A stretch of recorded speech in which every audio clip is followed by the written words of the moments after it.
Hi everyone, आज की class में हम कंटिन्यू करते हैं हमारा chapter that is chemical kinetics. Right, last class में हमने स्टडी किया था रेट कांस्टेंट। ठीक है, फैक्टर्स अफेक्टिंग रेट कांस्टेंट क्या होता है, ऑर्डर, मॉलिक्यूलरिटी, ये सभी हम पढ़ चुके हैं। तो आज की क्लास में हम स्टार्ट करेंगे integrated rate law equation.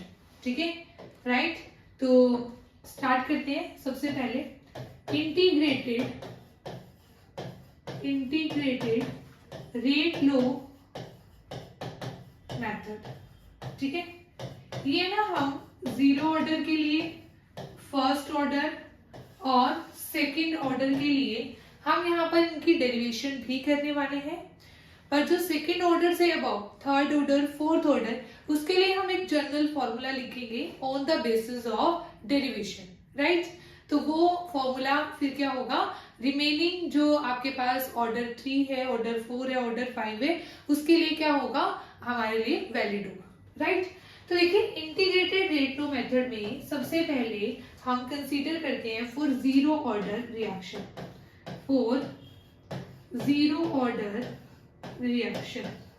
Right. तो देखिए जीरो ऑर्डर रिएक्शन में हम क्या बोलते हैं, इसके अंदर हम कंसीडर कर लेंगे कोई भी एक रिएक्शन। ठीक है, कंसीडर अ रिएक्शन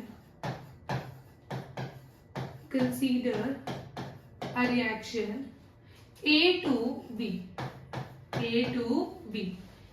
B मान लीजिए, या रिएक्टेंट टू प्रोडक्ट आप कंसीडर कर लीजिए। तो यहाँ पे हम रेट कैसे लिख सकते हैं, रेट ऑफ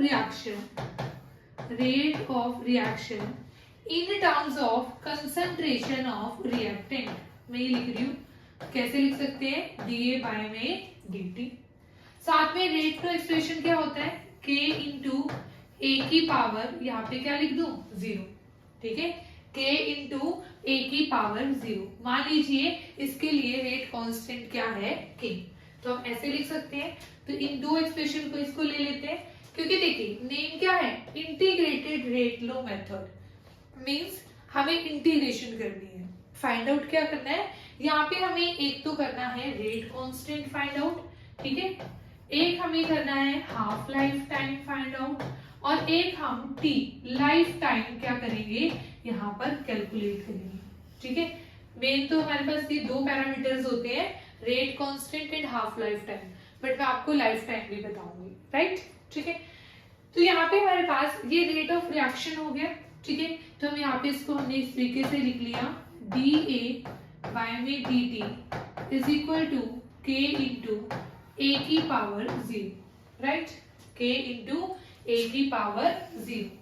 अब देखिए यहाँ पर A की पावर 0 किसके इक्वल हो जाएगा, 1 के इक्वल हो जाएगा, तो minus DA by DT is equal to K। Right, अब हमें क्या करना पड़ेगा, ठीक है, यहाँ पर एक तो हमारे पास टाइम का वेरिएबल है और एक कंसंट्रेशन वेरिएबल है। ठीक है, जैसे हम मैथमेटिक्स में कैसे करते हैं, अगर हमें इंटीग्रेशन करनी है पहले हम वेरिएबल्स को सेपरेट करते हैं। राइट, तो वेरिएबल को सेपरेट कर लीजिए, कंसंट्रेशन वाला एक तरफ, और इधर हम लेकर चले गए किसको, टाइम वाले वेरिएबल को, ऐसे हमने इसको ऐसे क्रॉस मल्टीप्लाई कर दिया। राइट, तो minus DA is equal to K into DT। Right, अब इन्हें क्या करेंगे, अब हम इन्हें इंटीग्रेट करेंगे। ठीक है, इंटीग्रेशन। अब देखिए यहाँ पर जो कंसंट्रेशन की लिमिट है वो क्या होगी, कंसंट्रेशन की लिमिट, ठीक है, मान लीजिए इनिशियल कंसंट्रेशन है A not means concentration at time T is equal to 0। ठीक है, तो A नॉट से रिप्रेजेंट कर दिया, और किसी टाइम T पर कंसंट्रेशन कितनी हो जाएगी, AT। तो लिमिट्स क्या हो गई, A नॉट से लेकर AT। राइट, यहाँ पर टाइम की लिमिट्स क्या होंगी, टाइम की limits T is equal to 0 to T is equal to T, कोई भी टाइम है ना, तो T is equal to 0 to T is equal to T। Right, यहाँ पे हमारे पास क्या आ जाएगा, देखिए माइनस ये था DA, ठीक है, इंटीग्रेशन A नॉट से AT, और यहाँ पे था k इंटू डी टी, यहाँ पर 0 to t, राइट। अब यहाँ पर इसकी इंटीग्रेशन क्या आ जाएगी, कंसंट्रेशन ऑफ ए ही आएगी, डी ए है, कांस्टेंट है 1 है ना। मान लीजिए ऐसे होता 1 इंटू डी एक्स, तो आप इसकी इंटीग्रेशन क्या लिखते हो, x लिखते हो ना, तो यहाँ पे इसकी इंटीग्रेशन क्या आ जाएगी, a आ जाएगी, ठीक है। अब देखिए मेडिकल वालों को मैं बता देती हूँ, ठीक है। मेडिकल वालों को जो इंटीग्रेशन है इसमें थोड़ी सी कंफ्यूजन होती है। यहाँ पे ना इंटीग्रेशन का हमारे पास जनरल फॉर्मूला होता है x की पावर n dx। अगर ये है तो इसकी इंटीग्रेशन हो जाएगी x की power n plus 1 divided by में n plus 1, right.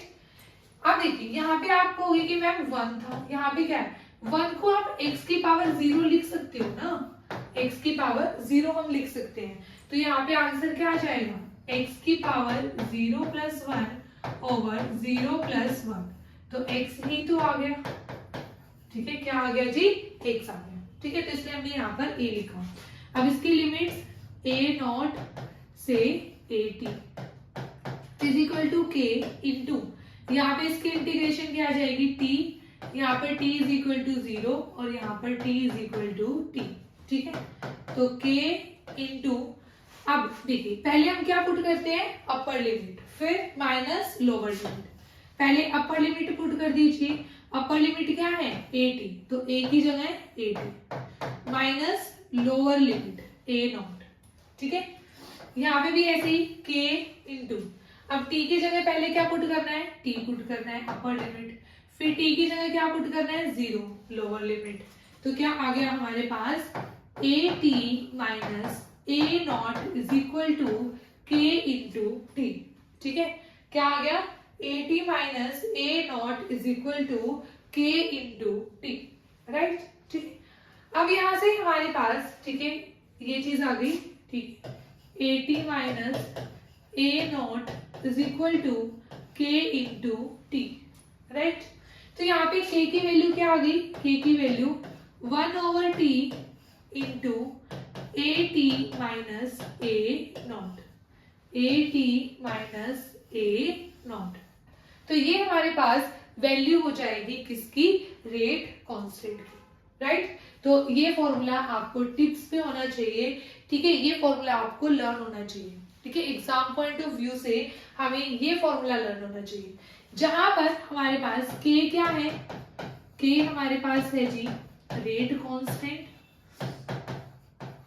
Rate constant, t is time, t is time, at is concentration of reactant at time t, concentration of reactant at time t, and a naught is concentration of reactant at t is equal to 0।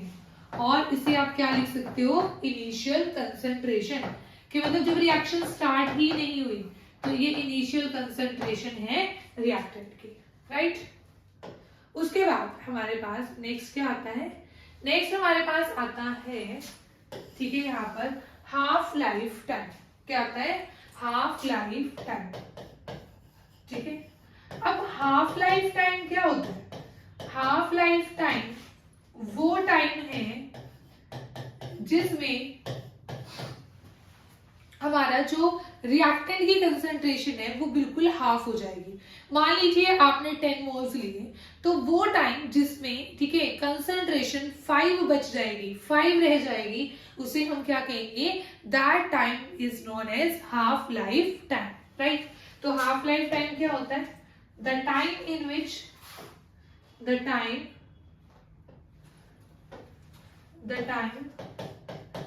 in which concentration of reactant become half, concentration of reactant become half is known as half life time, is known as half life time, right। तो इसे हम half life time कहेंगे।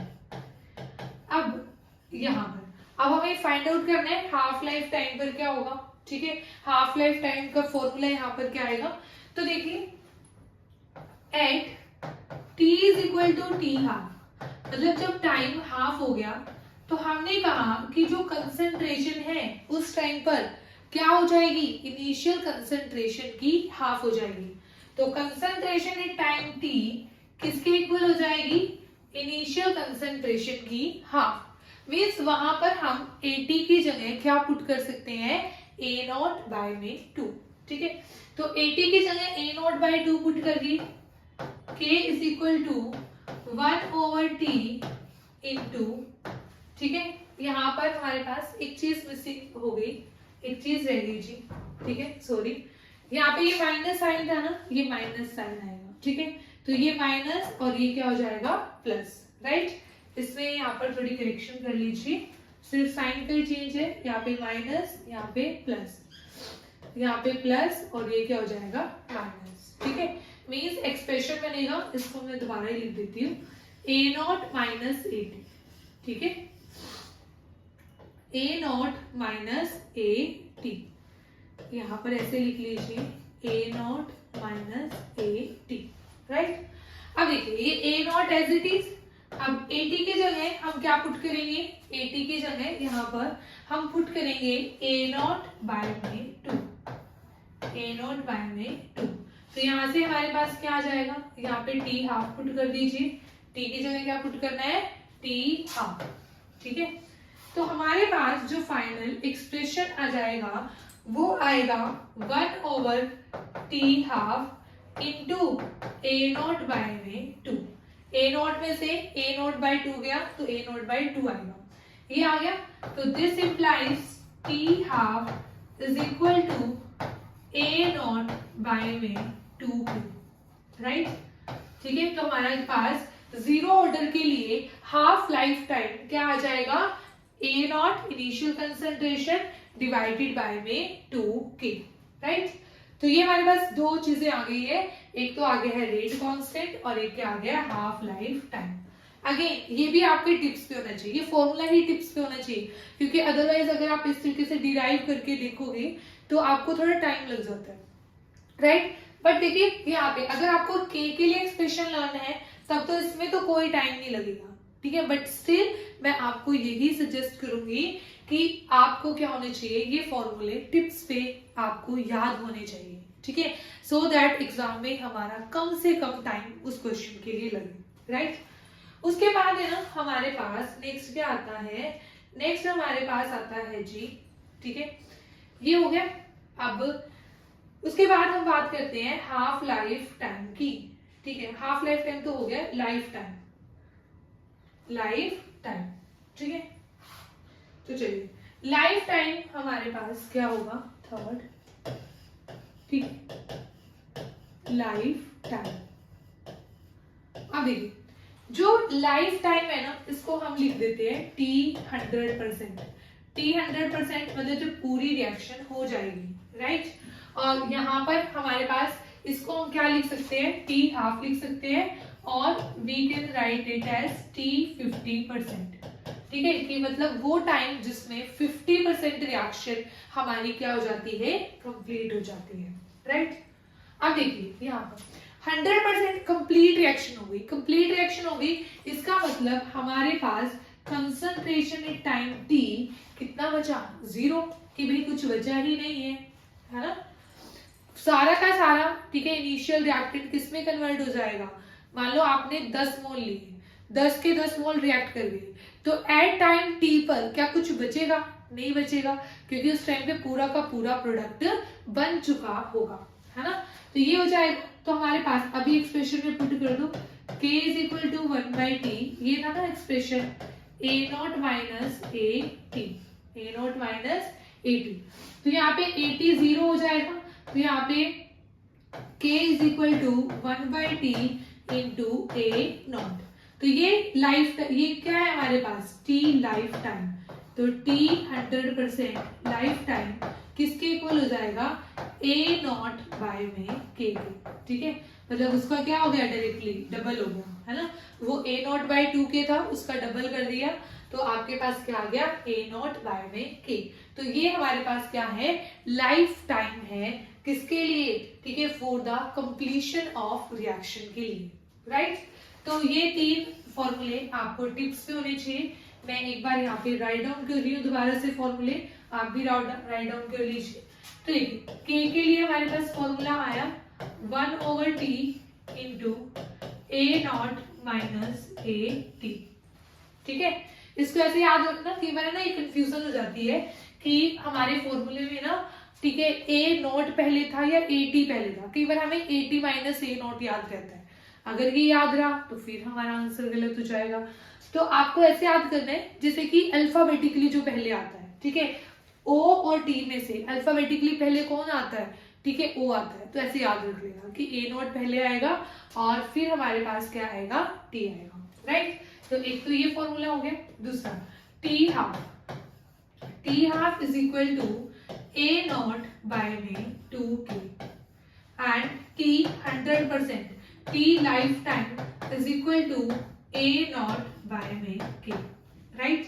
तो ये 3 फॉर्मूले हैं जो हमें क्या होने चाहिए, आपको बिल्कुल टिप्स पे होने चाहिए। 2-3 स्टार लगा लो इसके ऊपर, ठीक है, 2-3 स्टार आप लगा लीजिए, ठीक है, राइट, ठीक है, यहाँ तक क्लियर है। अब हम बात करते हैं इसके ग्राफ की, ठीक है। केमिकल काइनेटिक्स में और ग्राफ ना हो, ये कैसे हो सकता है ना। तो केमिकल काइनेटिक्स में, ठीक है, ग्राफ को भी ना ड्रॉ करने का आपको तरीका पता होना चाहिए। आपको ना ऐसे रैंडमली इसको रट्टा नहीं मारना है, क्रैप नहीं करना है आपको, ठीक है। तो देखिए वैसे तो मैं आपको साथ के साथ यहाँ पे बताऊंगी ही सारे ग्राफ, बट स्टिल अगर केमिस्ट्री में आपको कोई भी ग्राफ ड्रॉ करना है, ठीक है, और आपको उस टॉपिक में प्रॉब्लम आती है कि हमें ग्राफ का पता ही नहीं चलता कि कर्व कैसे बनेगी, तो उसके लिए ना आपको बंसल एकेडमी के यूट्यूब चैनल पर एक वीडियो मिलेगी, ठीक है, trick to draw graph in physical chemistry, right, ठीक है। वो मेरी ही बनाई हुई वीडियो है। तो उसमें ना अगर आप वो वीडियो आप देख लोगे ना, 20-25 मिनट की वो वीडियो है, तो अगर वो वीडियो देख लोगे तो केमिस्ट्री में आपको किसी भी ग्राफ में कोई भी प्रॉब्लम नहीं आएगी, राइट। तो चलिए हम स्टार्ट करते हैं। इसके लिए ग्राफ ड्रॉ करते हैं जी। देखिए हमारे पास है ना, सबसे पहले हम यहाँ पर ग्राफ ड्रॉ कर रहे हैं यहाँ पर, ठीक है। रेट ऑफ रिएक्शन, ये रेट ऑफ रिएक्शन है versus concentration of reactant, concentration of reactant. Second graph हमें ड्रॉ करना है, ठीक है। यहां पर हम लिख देते हैं, ठीक है, टी हाफ वर्सेस, सॉरी, ठीक है, half life time versus concentration of reactant, ठीक है। ये हो गया, एक हो गया rate of reaction versus concentration of reactant, दूसरा हमारे पास क्या हो गया, T half versus concentration of reactant. और जो थर्ड ग्राफ हमारे पास है, थर्ड ग्राफ हम ड्रॉ करेंगे, that is concentration versus time, concentration versus time. ये एटी है, concentration at time T, right. ऐसे आपको ना कोई भी पैरामीटर के बीच में ग्राफ आ सकता है, तो उसमें आपको बिल्कुल भी वरी करने की जरूरत नहीं है। तो देखिए पहला ग्राफ क्या है, rate of reaction versus concentration of reactant, कि अगर हम कंसंट्रेशन ऑफ रिएक्टेंट इंक्रीज करें तो रेट ऑफ रिएक्शन पर क्या इफेक्ट होता है, ठीक है। पर देखिए जीरो ऑर्डर रिएक्शन के लिए क्या था, rate of reaction is equal to k into A की पावर 0 लिखा था, यही लिखते हैं ना हम, k इंटू मान लीजिए कंसंट्रेशन ही तो है, इसकी पावर 0। क्या रेट ऑफ रिएक्शन इसके ऊपर डिपेंड करता है, तो भाई कंसंट्रेशन चाहे आप कितनी मर्जी बढ़ा लो, आपके पास, ठीक है, रेट ऑफ रिएक्शन पर कोई फर्क नहीं पड़ने वाला। किस केस में, जीरो ऑर्डर रिएक्शन में। फर्स्ट ऑर्डर होता तो ऑब्वियस ही बात है चेंज होता, इंक्रीज होता, सेकंड ऑर्डर होता तब भी होता, बट यहाँ पे ये जीरो ऑर्डर है, जीरो ऑर्डर में ये वैल्यू क्या हो जाती है 1, ठीक है। चाहे कंसंट्रेशन का कोई भी इफेक्ट नहीं है, चाहे हम कंसंट्रेशन कितनी भी इंक्रीज करें तो रेट ऑफ रिएक्शन पे कोई इफेक्ट होने वाला नहीं है। तो देखिए मान लीजिए वो कहते हैं कि जो रेट ऑफ रिएक्शन है ना, रेट ऑफ रिएक्शन है वो हमेशा क्या रहेगा, रेट ऑफ रिएक्शन सेम रहेगा, कांस्टेंट हमारे पास रहेगा, रेट ऑफ रिएक्शन क्या रहेगा हमारे पास कांस्टेंट रहेगा, है ना। चाहे आप कंसंट्रेशन कितनी मर्जी इंक्रीज कर लो, इस कंसंट्रेशन पे भी यही रेट, इस कंसंट्रेशन पर भी यही रेट, इस कंसंट्रेशन पर भी यही रेट, मींस चाहे आप कंसंट्रेशन कितनी मर्जी बढ़ा लो आपके पास रेट ऑफ रिएक्शन क्या रहने वाला है, सेम, राइट। अब पता है एग्जाम में गेम क्या खेलता है वो आपके साथ, एग्जाम में ना जैसे मान लो ये ही ग्राफ है, पर वो पता क्या करके दे देगा, वो कंसंट्रेशन ऑफ रिएक्टेंट को वाई एक्सिस पर और रेट ऑफ रिएक्शन को एक्स एक्सिस पर लिख कर आपको दे देगा, ठीक है। तो चलिए पहले हम वो ही एक बार डिस्कस कर लेते हैं। देखिए हमने ग्राफ कुछ ऐसे ड्रॉ किया, ठीक है, हमने ग्राफ कुछ ऐसे ड्रॉ किया, ये रेट ऑफ रिएक्शन है और ये कंसंट्रेशन ऑफ रिएक्टेंट है ना, ऐसे। अब हमने कहा कि ग्राफ ऐसा बनेगा, पर मैंने कहा आपको उसने ग्राफ कैसे दिया, आपको उसने ग्राफ इस तरीके से दे दिया, ठीक है। मैं यहाँ पर बना रही हूँ जानबूझ करके क्योंकि मैं आपको तरीका सिखाऊंगी ना कैसे आपको देखना है। उसने आपको दे दिया कंसंट्रेशन ऑफ रिएक्टेंट वर्सेस यहाँ पर रेट ऑफ रिएक्शन, ठीक है। हमें लगेगा ऐसे, ऐसे भी ग्राफ बनेगा। अब जो ग्राफ बनेगा वो ऐसे बनेगा, ग्राफ बनेगा वो ऐसे बनेगा, है ना। देखो ये तो आसान है, पर तरीका आप सीख लो, आप किसी भी ग्राफ के अंदर क्या कर सकते हो, फिर उसको एनालाइज कर सकते हो कि यहाँ पर ग्राफ किस तरीके से बनेगा, राइट। तो देखिए आपके पास ये था ना, यहाँ पे तो आपने ये ऐसे कर सकते हो कि ये क्या है, पैरेलल टू कंसंट्रेशन एक्सिस, तो यहाँ पे भी पैरेलल टू क्या आएगा, कंसंट्रेशन एक्सिस, ठीक है, ऐसे बनेगा। बट आपको करना क्या है, देखिए मान लीजिए तो चलो सिंपल एक लाइन थी, कोई और कर्व होगी तो उसको भी आप देख सकते हो। सबसे पहले ना आपको अगर इस तरीके की सिचुएशन आ जाए, आपको ये पता है पर एग्जाम में आपके पास रिवर्स करके लिख दे, है ना, एक्स एक्सिस और वाई एक्सिस को वो रिवर्स इंटरचेंज कर दे, तो आप पता है क्या करता है, जो ये वाला ग्राफ है ना आपके, जो आपको आता है, जो आपको आता है आप उसकी क्या बना लेना, मिरर इमेज, उसकी क्या बना लेना, मिरर इमेज। मिरर इमेज कैसे बनती है, जो चीज लेफ्ट हैंड साइड पर दिखाई दे रही है वो आपको राइट हैंड साइड पर दिखाई देगी, राइट वाली लेफ्ट पर, अप वाली डाउन और डाउन वाली अप, राइट। तो देखिए यहाँ पर आपको, यहाँ पे देखो ये वाली जो लाइन है, ये वाली लाइन है, ये हमारे कौन से हैंड की तरफ है, लेफ्ट हैंड की तरफ है, तो अब ये कहाँ चली जाएगी, राइट हैंड की तरफ चली जाएगी, ये ऐसे आपको दिखाई देगी कर्व, ठीक है। ये रेट ऑफ रिएक्शन, ये रेट ऑफ रिएक्शन, और यहाँ पे आपने लिख दिया पहले कंसंट्रेशन, ठीक है। अब ये लाइन है ना आपको ऐसे दिखाई दे रही है, इससे अब आपको ये कैसे दिखाई देगी, ऐसे दिखाई देगी, ठीक है। पहले लेफ्ट टू राइट आती हुई दिखाई दे रही है, अब आपको, ठीक है, राइट टू लेफ्ट आती हुई दिखाई दे रही है, ठीक है। अब कुछ नहीं करना, अब पता है इसको क्या कर देना है, इसको घुमा देना है, इसको क्या कर देना है, रोटेट आपको इस फिगर को कर देना है, ठीक है। देखो इस फिगर को ऐसे रोटेट कर दो, ऐसे, मतलब ये कंसंट्रेशन एक्सिस इधर ले जाओ तो ऐसे नहीं बन जाएगा ग्राफ, ठीक है। आपने क्या कर दिया, इसकी यहाँ पर रोटेशन कर दी, यहाँ से आपको आइडिया लग जाएगा, अदरवाइज यहाँ से आपको डायरेक्ट आइडिया नहीं लगता। ये तो बाय चांस क्या थी, एक सिंपल एक सिंगल लाइन थी, है ना, स्ट्रेट लाइन, तो आपको पता चल रहा है, अदरवाइज आपको पता नहीं चलेगा। तो आपको क्या करना है, पहले उसकी मिरर इमेज बना लेनी है, और फिर मिरर इमेज को देखो ऐसे घुमा देना है, ऐसे एनालाइज कर सकते हो ना, इसको ऐसे घुमा दिया, ये वाली लाइन इधर लेके चले गए तो ये सीधी होके ऐसे भी आ जाएगी, ठीक है। तो इस तरीके से आपको क्या करने हैं, ग्राफ ड्रॉ करने हैं, राइट। तो चलिए अभी हम हमारे सेकंड ग्राफ पर आते हैं, concentration of reactant versus half life time. अभी हमने यहाँ पर फॉर्मूला डिराइव किया है, हाफ लाइफ टाइम किसके इक्वल है, ए नॉट बाई 2 के। देखिए half life time is equal to initial concentration divided by में 2k, राइट। सॉरी, देखिए जो टी हाफ है वो कहां पर रखा है, वाई एक्सिस पर, और जो ए नॉट है इनिशियल कंसंट्रेशन, ये किस पर रखा है, एक्स एक्सिस पर। तो जो ये 1/2k है ना, ये क्या हो गई, स्लोप। देखिए स्ट्रेट लाइन की इक्वेशन क्या होती है, y is equal to mx plus में c। अब c तो यहाँ पे है नहीं, इंटरसेप्ट तो है नहीं, है ना। अगर इंटरसेप्ट नहीं है तो हमारा ग्राफ कहां से स्टार्ट होगा, ओरिजिन से। स्लोप क्या है, पॉजिटिव, तो ऐसे ग्राफ बनेगा। ठीक है, इस चीज को मैं एक्सप्लेन कर रही हूँ थोड़ा सा। देखिए हमारे पास है ना, ये होता है y is equal to mx plus में c। ये तो y तो होता है जो आप y एक्सिस पर पैरामीटर लेते हो, और ये x होता है जो आप x एक्सिस पर पैरामीटर लेते हो। ये c होता है इंटरसेप्ट, ये c होता है इंटरसेप्ट, और ये m होती है स्लोप, m होती है स्लोप।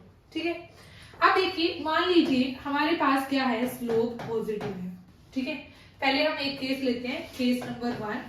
ठीक है, केस नंबर 1 में हमने लिया कि स्लोप हमारी क्या है, पॉजिटिव, स्लोप पॉजिटिव, और इंटरसेप्ट हमारा क्या है, इंटरसेप्ट, ये वाला इंटरसेप्ट जिसे हम c बोल रहे हैं, यहाँ पे मैं c ही लिख देती हूँ।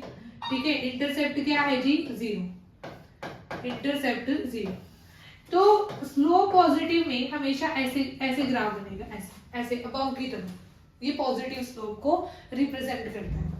अब अगर इंटरसेप्ट 0 है तो ग्राफ ओरिजिन से स्टार्ट होगा। बट इसी केस में अगर मैं ये लिखूं कि हमारे पास स्लोप पॉजिटिव है बट कुछ इंटरसेप्ट की कुछ ना कुछ वैल्यू है, इंटरसेप्ट की कुछ ना कुछ वैल्यू है, intercept is not equal to 0, बस ऐसे लिख देती हूँ, इंटरसेप्ट 0 के इक्वल नहीं है, तो हमारा ग्राफ देखो स्लोप तो ऐसे बनेगी, पर अब ओरिजिन से स्टार्ट ना होकर के ग्राफ कुछ यहाँ से स्टार्ट होगा। जो ये वाली वैल्यू है ना, ये रिप्रेजेंट करेगी इंटरसेप्ट को। ठीक है, और यहाँ पे स्लोप m क्या है, पॉजिटिव, यहाँ पे भी स्लोप क्या है जी, पॉजिटिव। ठीक है, और जो y एक्सिस और x एक्सिस पे पैरामीटर लिए हैं वो तो आपको रखने ही है। अब तीसरा केस, अगर हमारे पास स्लोप क्या आ जाए, नेगेटिव, स्लोप क्या आ जाए, नेगेटिव। ठीक है, तो हमेशा ग्राफ ऐसे बनता है। अब देखिए नेगेटिव स्लोप में ऐसे ग्राफ बनेगा, ऐसे, और जो ये वैल्यू होगी ना, ये हमेशा इंटरसेप्ट को क्या करेगी, रिप्रेजेंट करेगी। ठीक है, इसमें ऐसा ही बनता है, इसमें ऐसा नहीं बनेगा कि यहाँ पर इंटरसेप्ट 0 हो तो बन जाएगा, नहीं, ऐसे ही ग्राफ बनता है। यहाँ पे स्लोप क्या होती है जी, नेगेटिव होती है, राइट। तो ये 3 टाइप की ग्राफ है, ठीक है, जो आपको आने चाहिए। अब देखिए हमारे पास यहाँ पर क्या था, दोबारा से करते हैं यहाँ पर। अब आपके पास ये था तो y is equal to mx, तो इसका मतलब यहाँ पर ठीक है इंटरसेप्ट क्या हुआ, 0 हुआ। इस केस में हमारा इंटरसेप्ट क्या है, 0, तो मतलब ग्राफ कहां से स्टार्ट होगा, ओरिजिन से। तो यहाँ पे स्लोप कितनी है, पॉजिटिव, प्लस 1/2k। ठीक है, स्लोप क्या है, 1/2k, राइट। उसके बाद यहाँ पर इस पे आ जाइए। ठीक है, अब हमारे पास क्या फॉर्मूला था, 80 वर्सेस t, मतलब 80 आना चाहिए y एक्सिस पर और टाइम आना चाहिए हमारा कहां पर, x एक्सिस पर। हमारे पास ये फॉर्मूला था kt is equal to a0 minus at, ये था फॉर्मूला।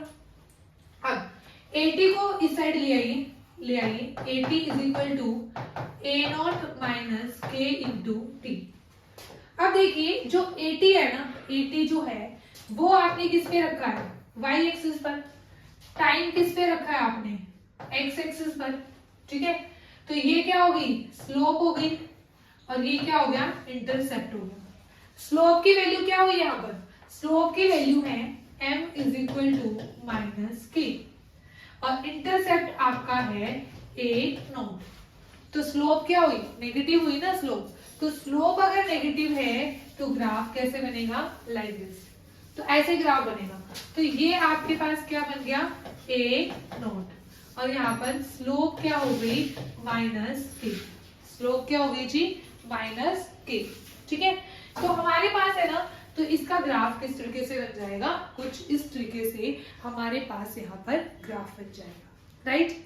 ठीक है, तो ये हमारे पास ग्राफ थे किसके लिए, फॉर 0 ऑर्डर रिएक्शन के लिए। ठीक है, अब है ना यहाँ पर, ठीक है, कई बार क्या करते हैं, कई बार ना एग्जाम में वो आपको कंसंट्रेशन की जगह प्रेशर लिख के दे देते हैं, तो तब भी कोई इशू नहीं है। अगर जीरो ऑर्डर रिएक्शन है तो सेम फॉर्मूला रहेगा, ठीक है, सेम फॉर्मूला हमारे पास रहने वाला है। तो उसके लिए हम क्या लिख देंगे, देखिए, फॉर गैसियस फेज रिएक्शन, ठीक है, for gaseous phase, formula same ही है जी, कुछ नहीं, वहां पर आप ए नॉट की जगह पी नॉट लिख दोगे, ठीक है, K is equal to 1/T into P naught minus P T, ठीक है। ऐसे ही T हाफ क्या हो जाएगा, पी नॉट, क्योंकि इसमें कोई फर्क नहीं पड़ता ना, ठीक है, पी नॉट बाय में 2K, बट फर्स्ट ऑर्डर में यहाँ पर डिफरेंस होगा, ठीक है, तो ये आ जाएगा, right. And T life time 100% क्या आ जाएगा, पी नॉट बाय में K, ठीक है। तो ये गैसियस फेज के लिए हमारे पास जीरो ऑर्डर के क्या हो जाएंगे, कुछ फॉर्मूले हो जाएंगे, राइट। उसके बाद हम एक न्यूमेरिकल कर लेते हैं यहाँ पर, ठीक है, एक न्यूमेरिकल हम कर लेते हैं। न्यूमेरिकल है फॉर एग्जांपल, ठीक है, डीकंपोजिशन ऑफ अमोनिया, ठीक है। अच्छा, एग्जांपल करने से पहले ना एक चीज और आप सुनो, ठीक है, जीरो ऑर्डर रिएक्शंस होती कौन कौन सी है, एग्जांपल्स ऑफ, क्योंकि यहाँ से ना क्वेश्चन आता है एग्जाम में, ठीक है, और हमें ऐसा लगता है वहां पर कि ये तो लर्निंग वाला पार्ट था, लर्निंग वाला नहीं है, थोड़ा समझने वाला है जी बस, ठीक है। Example of zero order reaction, ठीक है। देखिए, वैसे आप ये चीज है, हम ये बोलते हैं कि किसी भी रिएक्शन को हम ऐसे डायरेक्ट ऐसे तो लर्न करना बहुत ही डिफिकल्ट है, कि हमारे पास मान लो मैंने आपको दे दिया कि decomposition of ammonia on platinum surface, तो आप क्या कहोगे, आपको नहीं पता चलेगा उसका ऑर्डर क्या है, ठीक है। बट जीरो ऑर्डर रिएक्शन का हमें पता चल जाता है कि वो जीरो ऑर्डर रिएक्शन है, और एग्जाम में जो क्वेश्चन पुट होता है वो यहीं से होता है, ठीक है, क्योंकि जो जिसने भी एग्जाम बनाया होता है उसको वो अपने सब्जेक्ट में एक्सपर्ट तो होता ही, उसको पता है कि क्या चीज याद हो सकती है, क्या चीज नहीं हो सकती, कहाँ पे कंफ्यूजन होगी, है ना। हम ये सोच के कि इतनी रिएक्शंस होंगी, इतनी रिएक्शंस का हम कैसे ऑर्डर लर्न करें, हम उससे स्किप कर देते हैं, फिर से समझना है। देखिए, जीरो ऑर्डर रिएक्शन हमारे पास होती है कि वो रिएक्शन जिसमें कंसंट्रेशन का कोई भी इफेक्ट नहीं होता, किसके ऊपर, रेट ऑफ रिएक्शन के ऊपर, राइट। तो वो रिएक्शन कौन सी होती है, जैसे कि हमारे पास एंजाइमेटिक रिएक्शन होती है, ठीक है, एंजाइमेटिक रिएक्शंस, जितने भी रिएक्शन एंजाइम्स की प्रेजेंस में होती हैं वो क्या होती हैं, हमारे पास जीरो ऑर्डर रिएक्शन। क्यों, मान लीजिए, ठीक है, जैसे हम बात करते हैं, हमने खाना खाया, ठीक है, अब मान लीजिए कि हमने क्या किया, खाना खाया, मान लो कि हमने 2 चपातीज हमने खाई, ठीक है, मान लो कि बॉडी में एंजाइम नहीं है, तो क्या रिएक्शन होगी, क्या खाना डाइजेस्ट होगा, नहीं होगा। फिर मान लो कि हमने ना 2 की जगह 4 चपाती खा ली, तो क्या अब ज्यादा डाइजेशन हो जाएगी, 4 चपाती खाने से ज्यादा डाइजेशन होगी। अगर एंजाइम ही नहीं है, नहीं, कोई फर्क नहीं पड़ेगा, चाहे कोई 2 चपाती खाए चाहे 4 खाए, एंजाइम की रिएक्शन, एंजाइम की प्रेजेंस में ही रिएक्शन होगी। मतलब ये मैटर नहीं करता कि आपने कितना खाना खाया, मतलब इनिशियल रिएक्टेंट आपने कितना लिया, है ना, आई चीज समझ में। क्या मैटर कर रहा है कि वहां पे एंजाइम का होना जरूरी है, कंसंट्रेशन का कोई भी इफेक्ट नहीं हो रहा। तो जितने भी हमारी एंजाइमेटिक रिएक्शंस होती हैं वो हमारी क्या होती है, जीरो ऑर्डर रिएक्शन। सेकंड, हमारे पास जितनी भी हमारी फोटोकेमिकल रिएक्शन होती है, ठीक है, जो रिएक्शन सनलाइट की प्रेजेंस में होती है, they are also of zero order. कैसे, मान लीजिए मेरे पास है ना ये रिएक्शन है जो फोटोकेमिकल रिएक्शन है, H2 plus Cl2 gives 2HCl, hydrogen chloride बनाता है in the presence of diffused sunlight, in the presence of diffused sunlight, ठीक है। तो यहाँ पे डिफ्यूज सनलाइट की प्रेजेंस में, ठीक है, ये HCl बना रहा है। मान लो कि ये पहले हमने 1 लीटर लिया, इसका भी 1 लीटर लिया, और सनलाइट नहीं है, आपने इसको डार्क में रख दिया, आपने क्या रख दिया, इसको डार्क में अगर रख दिया तो कोई रिएक्शन नहीं होगी। फिर आपने सोचा चलो ऐसा करते हैं, कंसंट्रेशन बढ़ा देते हैं, फिर आपने इनको 5 लीटर कर दिया, इसको भी 5 लीटर कर दिया और फिर भी डार्क में ही रख के रखा, तो क्या रिएक्शन होगी? नहीं, क्योंकि कंसंट्रेशन का कोई रोल नहीं है। यहाँ पर काम कौन कर रहा है? सनलाइट। ठीक है, अगर सनलाइट है तो रिएक्शन हो रही है, अगर नहीं है तो नहीं हो रही है। कंसंट्रेशन बढ़ाने का कोई भी इफेक्ट नहीं हो रहा है, तो इसलिए हम क्या कहते हैं, जितनी भी फोटोकेमिकल रिएक्शंस होती है वो क्या होती है? They are of zero order. तो याद रखना है एंजाइमेटिक रिएक्शन, ठीक है, कैटालाइज्ड रिएक्शन जो कैटालिस्ट की प्रेजेंस में होती है, यही तो होता है। एंजाइम क्या होते हैं? ये बायो कैटालिस्ट होते हैं, है ना। और जो हम कैटालिस्ट बोलते हैं वो जैसे हम इंडस्ट्री में जो भी हम कैटालिस्ट यूज करते हैं वो होते हैं। तो जितने भी फोटोकेमिकल रिएक्शन है, एंजाइमेटिक रिएक्शंस है, वो सारी की सारी क्या होती है? Zero order reaction. ओके, चलिए अब नेक्स्ट हम एक क्वेश्चन यहाँ पर कर लेते हैं, ठीक है, न्यूमेरिकल कर लेते हैं। न्यूमेरिकल है आपके पास डीकंपोजिशन ऑफ, ठीक है, decomposition of ammonia on platinum surface, decomposition of ammonia on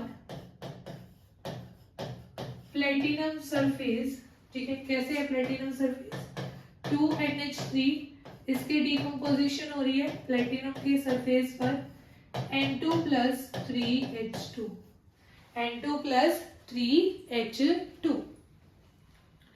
is zero order, is zero order reaction, उसमें उसने दे दिया, ठीक है, ये क्या है?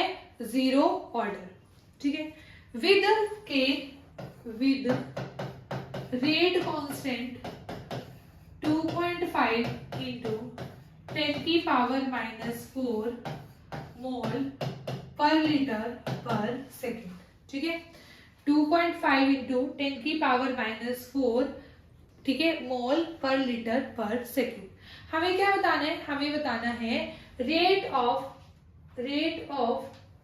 यहाँ पर, then sorry find the time,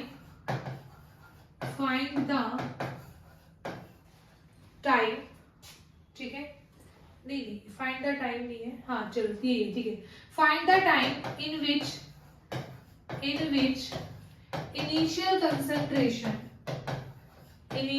concentration of 5 into 10 की पावर -8 बिकम हाफ। ये है मोल पर लीटर में, मोल पर लीटर में ये क्या हो जाएगी? हाफ हो जाएगी। तो इट मीन्स वो हमसे क्या पूछ रहा है? वो हमसे हाफ लाइफ टाइम पूछ रहा है कि हाफ लाइफ टाइम क्या होगा, राइट। तो अब देखिए जीरो ऑर्डर के लिए हाफ लाइफ टाइम का फॉर्मूला क्या था? A0/2K, ठीक है। A0 आपको दे रखी है 5 into 10 की पावर -8 मोल पर लीटर। 2K, K की वैल्यू कितनी दे रखी है? 2.5 into 10 की पावर -4, यहाँ पे यूनिट मोल पर लीटर पर सेकेंड, राइट। तो यहाँ पे देखिए 2.5 into 2 5, ये कैंसिल हो गया, तो कितना आ गया यहाँ पर? 10 की पावर -4, मोल पर लीटर से मोल पर लीटर कैंसिल, तो यहाँ पे कितना आ जाएगा? 10 की पावर -4 सेकेंड, ठीक है। इतने टाइम में रिएक्शन क्या हो जाएगी? हमारे पास हाफ हो जाएगी, राइट, ठीक है। तो आपके पास किसी भी तरीके से क्या आ सकती है? यहाँ पर स्टेटमेंट आ सकती है और आपको क्या लिखना होगा यहाँ पर? इस तरीके से आप, चाहे आपसे रेट कांस्टेंट पूछा हो, चाहे आपसे हाफ लाइफ टाइम पूछा हो, अगर आपको फॉर्मूले आते हैं तो आप बहुत इजीली क्या कर सकते हो? यहाँ से क्वेश्चन सॉल्व कर सकते हो, राइट, ठीक है। तो ये हमारे पास क्या हो जाता है जी? ये हमारे पास हो जाता है zero order reaction complete, right. तो नेक्स्ट लेक्चर में हम स्टडी करेंगे first order reaction. Okay students, मिलते हैं नेक्स्ट क्लास में।